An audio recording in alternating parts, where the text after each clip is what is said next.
So a common question I get asked all the time by people looking to start their own freelance recruiting business is, what's the best recruiting niche? Well, the best way for me to answer that question is to actually switch to a screen share so I can break this down for you visually with some nifty diagrams. By the way, if you're new to the channel, my name is John Chantandro, and I've helped over 300 people over the last 4 years launch their own profitable freelance recruiting businesses, and picking the right niche is step number one. So let's dive in. All right, let's first talk about why you need a recruiting niche. So there are a few reasons, and the first is that having a niche helps you stand out as a specialist when you reach out to hiring managers, when you're reaching out to potential clients. And it's exactly like if you had an acute specific pain in your body, you want to go see a specialist at the hospital, right? Not a generalist practitioner. So same thing, hiring managers want to talk to a recruiter who specializes in filling roles in their department, in their field. So for example, a engineering hiring manager, they want to work with recruiters that are very well versed in placing software engineers or developers, and they really are fine-tuned and understand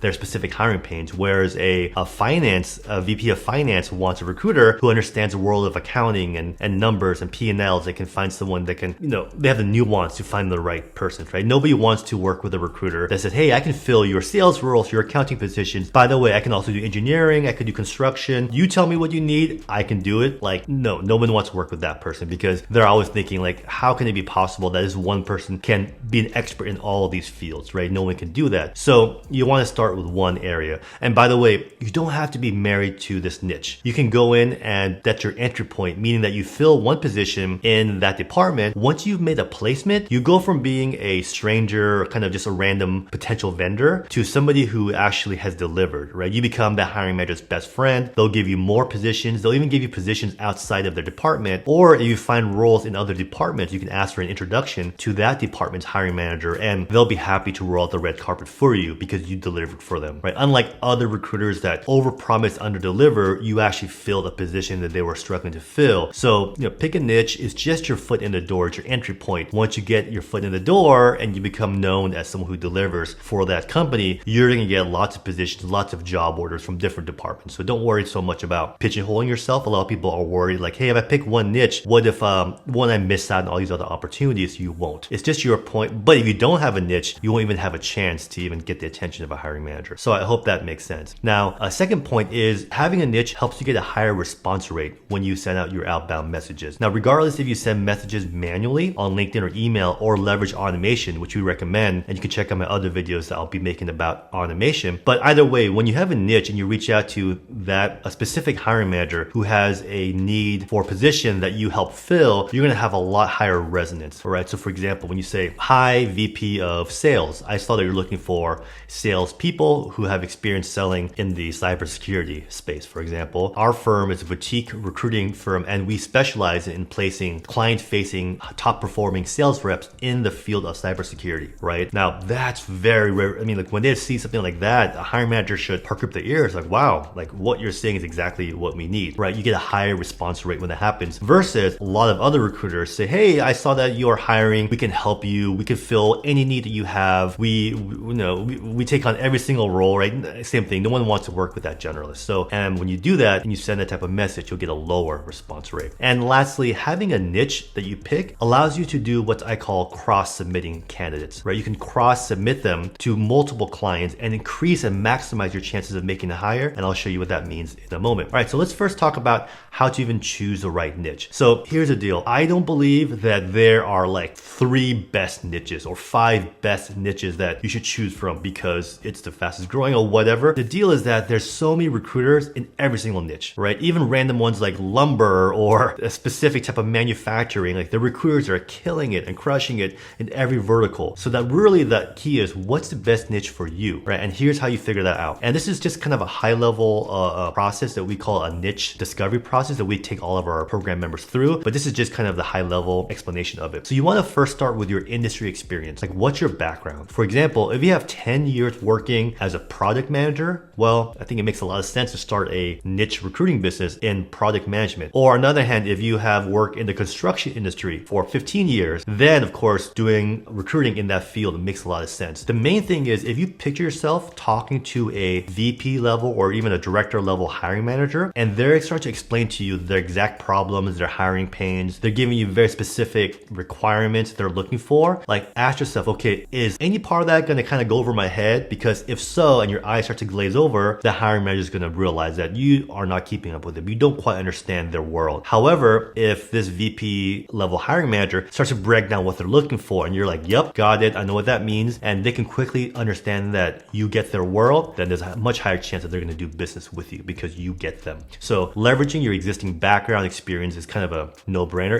It makes sense, but a lot of people don't think about that. Of course, now you might be getting into like, well, gosh, I work as a recruiter for a agency that specializes in recruiting for tech, and I want to start my own tech recruiting business. Like, wouldn't that be a conflict of interest or potential non-compete issue? Well, I'll be making a video about how to navigate around non-compete clauses or potential conflict of interest. But for now, don't worry. It's really, really easy to figure out, and we can help you with that. But for now, think about your starting point and try to leverage as much as you have. Or you might have a network of people in real estate, and so starting a real estate based firm makes sense. So you guys get the idea here for industry experience. The next kind of part of my Venn diagram here is SMBs that are hiring, right? Or small to medium-sized businesses that are hiring. I mentioned this earlier, but small to medium-sized companies or businesses, they don't have the luxury or budget to hire an expensive corporate recruiter or recruiting team for them, right? So for example, at one point I was recruiting for Google and I was getting paid 6 figures to work at Google, to work on their roles only. And I was very good. I focused on one vertical and I delivered for Google. Now, Google can afford my 6-figure salary at the time to be a recruiter, and they had a team. It was a whole army of recruiters, 3 floors in this building of all recruiters. Google can afford that. Smaller companies, they can't. So the idea is that you bring a lot of value to these companies that don't have the budget to have this huge internal recruiting resource for them, right? Also, if you think about it, if you reach out to a Google or Facebook, right, or you name it, those type of huge corporations, they already have a big team of recruiters in-house.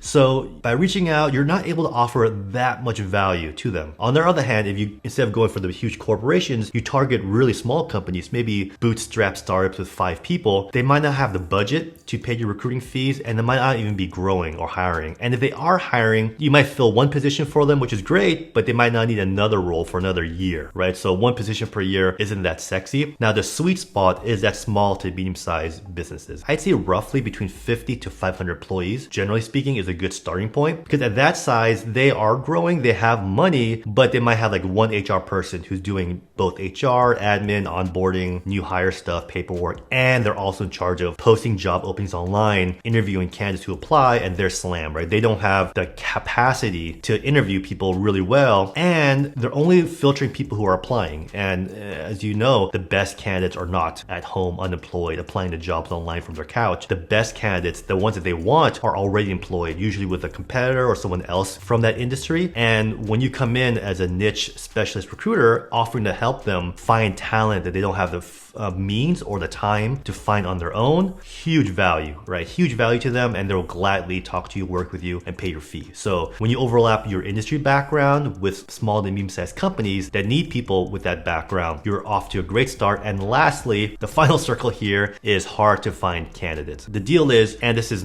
might not be very exciting for you to hear, but it's the truth, is that recruiters don't get the easy positions, right? So if you think that recruiting is amazing, right? I love it. Obviously, I do it. I promote it because, right, it's, you get paid really, really well, $20,000 or more per hire for helping one person find a job, and you could work from home. It's only a couple $100s a month for recruiting tools to make, $20K plus per deal. So lots of upside. However, the downside is that you don't get the easy jobs, because if you think about it, if the job was so easy to fill, the company would have filled it on their own already, right? So you don't get the layups, the super easy jobs like, oh yeah, find this role. We're not that picky, and we're paying a big salary, so your fee will be really high. You don't get that all the time. What you get paid for, the reason why we get paid the big bucks as a recruiter, is that we get the hard jobs, the jobs that they've been struggling with for months to fill on their own, the jobs that they need somebody right away. It's really time sensitive, and every day that goes by, it's costing them money until they find that person. So speed is important, difficulty is important, right? So for example, if you have a bunch of junior software engineers, just recent college grads, you're like, hey, I have a network. I graduated with a computer science degree. I have a lot of friends, people in my network who just graduated with a computer science degree. Maybe I can can be a recruiter and place them. Because if you think about it, like, why would a company pay you $20,000 a premium for a candidate that just came out of college that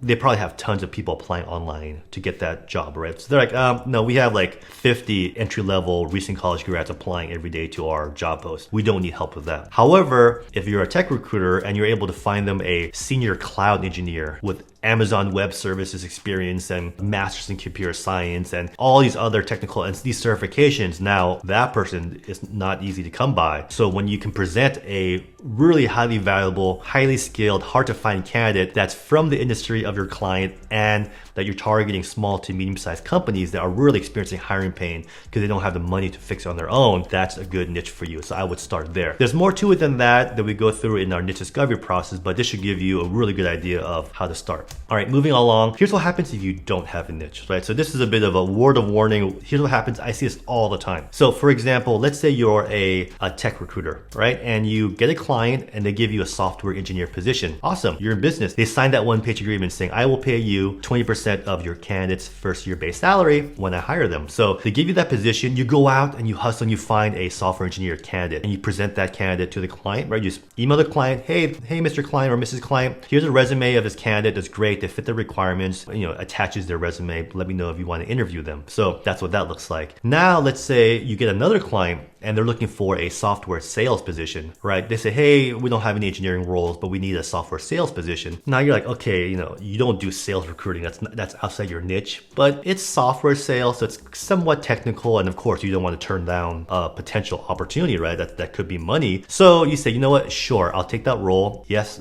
I can fill it. You work really, really hard. You find a software sales candidate. You submit that candidate to the client. Now you got two people in play. That's what in recruiting we call two people in interview processes. They're on the field, they're in play, they might lead to a placement. And now you get a third client and now they want an accountant. And you're like, shoot, that's so left field from what I do, right? So far from technical recruiting, but you don't want to say no. This person might come refer to you by your first client, so you don't want to say no. So you say yes to everything. So you go out, you work really hard, ask around, you find an accountant, you submit that accountant to this position. Now, cool. Now you have three people in play, which can seem good, but look, if you look at this, each candidate only has one shot at getting hired because you're kind of spread thin. Each candidate only has one position to interview for. And if, let's say, the first position, the engineering role, they pass on that candidate, they say, oh, you know what, we interviewed them, but we're going to pass. They're not quite at the level we need. Now you have nowhere else to present that candidate, right? Or they might say, we love your candidate, but they're a little bit too senior position, right? They're a little bit too advanced for what we need, or their salary requirement is a little bit too high. So unfortunately, they're overqualified. Now you don't have any position to send that software engineer candidate. So what happens? We have nowhere to send them. Another recruiter like me will call them up and say, hey, I have a role for you. Place them and I'll make that $20,000 commission instead of you. And you should be the one making that commission because you've already have a relationship with that candidate. They like you, they trust you, they want to work with you. They'd rather work with you, but because you don't have anywhere else to present them, of course, when someone calls them and says, hey, I have something for you, they're going to take an interview with my client. They'll get hired. I'll make that juicy commission instead of you. And it really should be you. So here's the solve for that, right? If you have a hyper-focused niche, here's what you can do. You can get the first client with a software engineer role. Same thing, you submit the candidate for an engineer. Now, the best thing to do is let's say you have a really strong software engineer candidate that a lot of people will be interested in. Instead of going out and getting a random job order, get a random position, specifically target another client that's also looking for a similar software engineer. And you submit that first candidate to the second client. And same thing, you find a third client also looking for the same type of engineer. And now you submit that first engineer to 3 clients. Now that's this one guy now or gal is interviewing at 3 different companies, which is amazing because when they get a call from me, another recruiter saying, hey, I came across your profile. Do you want to interview with my client? You want that candidate to tell the other recruiter like, hey, I'm slammed right now. I'm working with a recruiter already. I really like. They have me interviewing everywhere. I'm slammed this week. So